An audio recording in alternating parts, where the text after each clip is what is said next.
Hi everyone, I'm Cheryl Butler, and you're listening to the Mighty Mommy's Quick and Dirty Tips podcast, which will help make your life as a parent a little bit easier and a lot more fun. Welcome! Today's episode is number 575, How to Create Healthy Habits That Strengthen Your Family.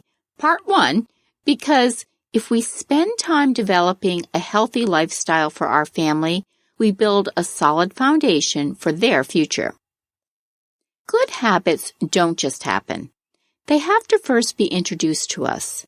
Then it takes self-discipline and lots of practice to cultivate them into our regular routines. Take, for instance, brushing and flossing.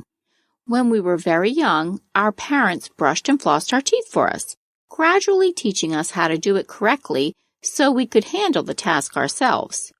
Eventually, we learned that brushing is something we should practice daily, and you get a big gold star if you actually floss daily to promote healthy teeth and gums and prevent bad breath and other dental consequences. Helping your children form good habits can be a challenge. Once you have a goal in mind, focus on it daily. Of course, your expectations should match your child's age and developmental stage. Once your child has demonstrated an acceptable level of mastery, you can move on to the next habit. Helping your child cultivate good habits will become a good habit of your own. Healthy habit number 1. Practice gratitude always. Gratitude is a tricky concept. When all is right in our world, it's easy to focus on the good. But the challenge is being able to maintain that focus when things aren't going so well. Most of us know we should express gratitude for major positive events in our lives, like having a roof over our heads, food on the table, and good health. But emotionally resilient families are also able to appreciate life's simplest pleasures, like the big tree in the backyard that your kids can climb, their nearby swimming spot on a hot summer day, or even just having access to a washer and dryer. Robert A. Emmons, Ph.D., author of Gratitude Works, a 21-day program for creating emotional prosperity, he believes practicing gratitude is essential and worth the effort, especially when life is challenging. He says, "It's precisely under crisis conditions when we have the most to gain by a grateful perspective on life. In the face of demoralization, gratitude has the power to energize.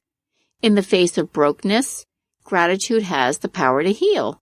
And in the face of despair, gratitude has the power to bring hope. In other words, gratitude can help us cope with hard times."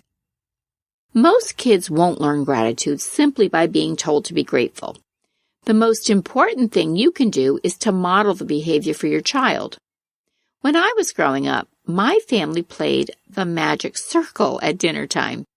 We went around the dinner table and shared something good that happened to us during the day.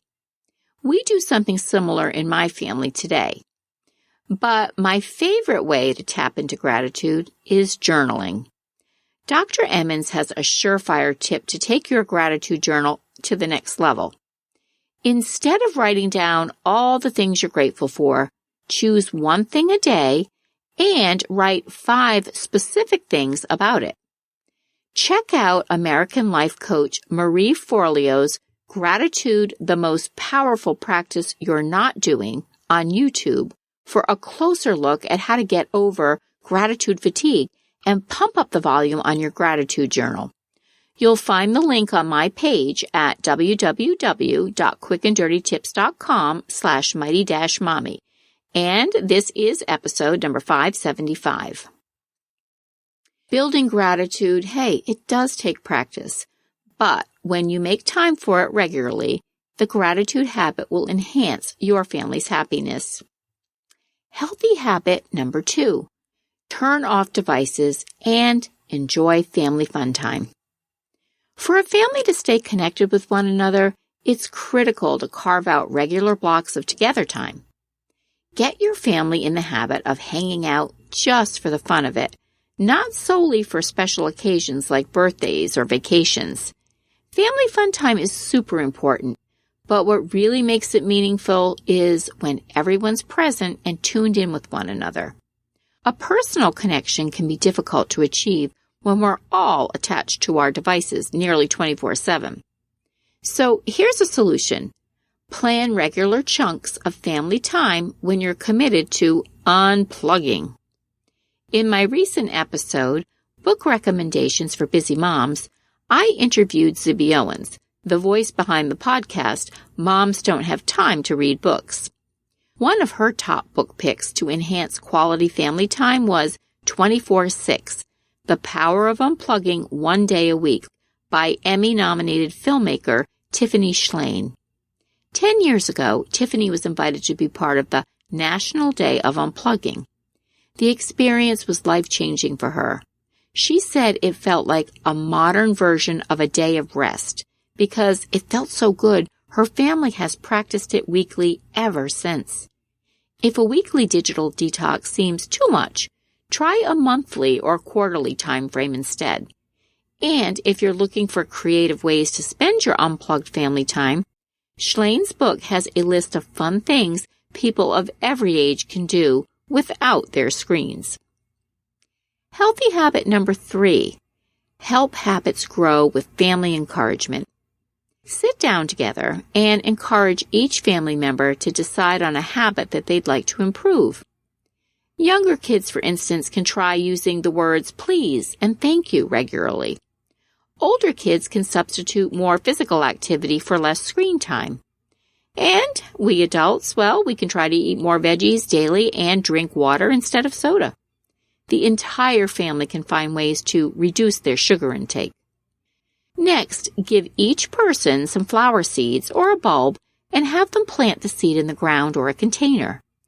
Give yourselves as long as the seed takes to start growing to work on these habits. When everyone sees growth in their seedlings, they can report to the family whether or not their habit has bloomed in them. During this time, family members can encourage the growth of one another's habits by making positive comments. Your son might tell his sister that he admires her commitment to walking for a half hour every day before breakfast. Someone could write on the family chalkboard how awesome it is that Dad's no longer smoking. Sharing something as simple as a hug for your 6-year-old to let him know you've noticed that he's trying to take better care of his room, hey, that can be enough to keep him motivated. Healthy habit number 4. Maintain an organized home. An important skill that will help your children as they grow, as well as when they leave the nest entirely, is learning to stay organized. As the mom of 8 kids, I can't stress enough that an organized home equals a peaceful home. If your household isn't organized to begin with, then use this as a learning opportunity for the entire family as you work together to get all the rooms in your home clutter-free. Make a list of some of your clutter habits. Once you identify your bad habits, pick one to change and replace it with a healthier habit. Instead of letting your mail pile up, for instance, on your kitchen counter for a week or 2, follow the domestic CEO's easy tips to handle the mail every single day. Or instead of letting your child's clean laundry sit on her bureau or the closet floor, show her how to put it away correctly so that she'll get into the habit of respecting her things and her environment. She'll also learn the joy of not having to shuffle through messy piles to find a clean pair of socks. Start small by choosing just one habit, and then pick one that you feel confident about changing. One of my favorite clutter-clearing experts, the Fly Lady, refers to a cluttered environment as living in chaos. She has an acronym, Can't Have Anyone Over Syndrome. Isn't that the truth? I remind myself of this catchy acronym every time I start to see the clutter rearing its ugly head in our space. Once your home starts getting and staying organized, you'll have all the more time to relax and enjoy quality family time. And healthy habit number 5, healthy eating and family meal time. One of the best gifts that you can give to your family members is teaching them to take good care of their bodies. By choosing healthier food options and exercising regularly ourselves, we teach our kids that we value a healthy lifestyle. If your family never eats fruits and veggies, start a habit of introducing 1 or 2 new veggies and fruits throughout the week. Replace fried foods with baked or broiled entrees instead. I've fallen in love with my new air fryer that I got for Christmas this year. Get into the habit of walking or riding bikes several times a week instead of watching TV. If you model healthier habits, your children will have more reason to follow suit. Equally important, though, it's sharing family meals together. I have long been a fan of sharing as many family meals together as possible. Even if you can't break bread together 5 nights a week, committing to enjoying regular family meals, it can even be breakfast or a dessert. This is a healthy family habit. When a family sits down together, it helps them handle the stresses of daily life. It's a time for everyone to connect. You needn't fuss over a 5-course meal. Simple meals like casseroles or a lasagna or a hearty soup and salad. That gives everyone a chance to get centered, be together, and regroup before straying in different directions. Family mealtime is also a great time to try out the Magic Circle game mentioned in my first tip about practicing gratitude. And a quick tip for you, meal planning can help lessen your stress in the kitchen so you can create delicious, healthy meals and spend more quality time sharing meals together. See my episode, Why Meal Planning is Essential to a Happier Family Life, for a lot more tips. What healthy habits have you incorporated into your family's life? Join the conversation and share your thoughts in the comments section at quickanddirtytips.com/mighty-mommy. The Mighty Mommy Facebook page or Twitter is also a place you can interact with me. You can also email me at mommy@quickanddirtytips.com. Listen and subscribe on Apple, Spotify, Google, Stitcher, or wherever you get your podcasts. As always, thanks so much for listening this week. Check back next week for 5 more tips to help your family embrace healthy habits. Until next time, happy parenting